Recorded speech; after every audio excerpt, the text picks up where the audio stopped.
Hello বন্ধুরা, আজকে আমি একটা নতুন রেসিপি নিয়ে চলে এসেছি, আলুর পুর ভরা প্যাটিস।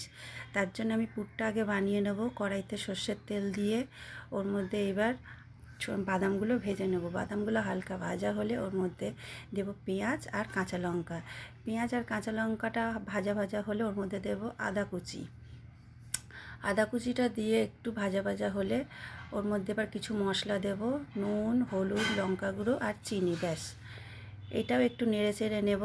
নিয়ে ওর মধ্যে আমি দেব মশলা, ম্যাগি মশলা, যেটা দিলে ওর টেস্টটা আরও বাড়বে। এই যে ম্যাগি মশলাটা দিয়ে একটু ভালো করে নেড়ে চেড়ে নেব। নিয়ে ওর মধ্যে এবার দেব আলু সেদ্ধ, যেটা আমি আগেই করে রেখে দিয়েছিলাম। আলু সেদ্ধটা দিয়ে ভালো করে নেড়ে চেড়ে নামানোর আগে দেব ধনেপাতা কুচি। দিলে ব্যাস পুরটা রেডি। এবার আমি ময়দা নেব। ময়দার মধ্যে দেব লবণ আর দেব একটু বেশি করে তেল, সাদা তেল দিয়ে ভালো করে তোমাকে মাখিয়ে নিতে হবে। বেশ মুঠো মতন করা যাবে, তবেই তোমার আটা মাখাটা হবে, না হলে ওর মধ্যে আবার একটু তেল দেবে।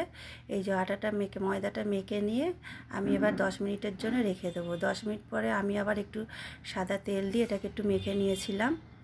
মেখে নিয়ে মোট 8টা লেচি করেছি।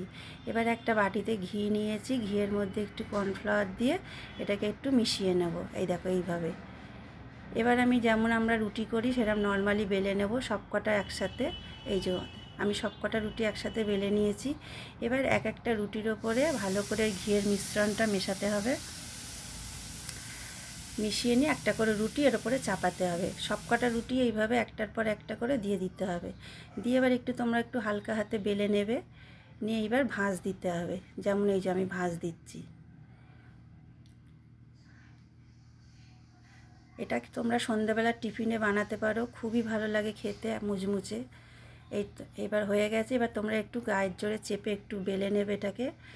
4-5টা অসমান ছিল বলে আমি একটু 4-5টা কেটে দিয়েছিলাম। এটাকে এবার আমি পিস পিস করব। মোট 9টা পিস হয়েছিল আমার। এবার এর ওপরে পুরগুলো দেব। আমার পিসগুলো একটু ছোট ছোট হয়ে গিয়েছিল বলে আমি আবার একটু একটা একটা করে নিয়ে বেলে নিয়েছিলাম, একটু বড় করে নিয়েছিলাম, নাহলে মুড়াতে পারছিলাম না।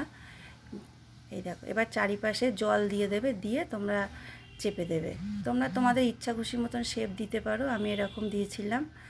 দেখো আমার সবগুলো এবার রেডি হয়ে গেছে। এবার তেলে ভাজবো। তার জন্য আমি কড়াইতে তেল বসিয়ে দিয়েছি, আর গ্যাসটা একদম আস্তে করে দিয়ে ভাজবে, নাহলে ভিতরটা হবে না। আমার ভিডিওগুলি যদি তোমাদের ভালো লাগে তাহলে লাইক, কমেন্ট, সাবস্ক্রাইব করে আমার পাশে থেকো। ভিডিওটা দেখার জন্য অনেক ধন্যবাদ। দেখো মুচমুচে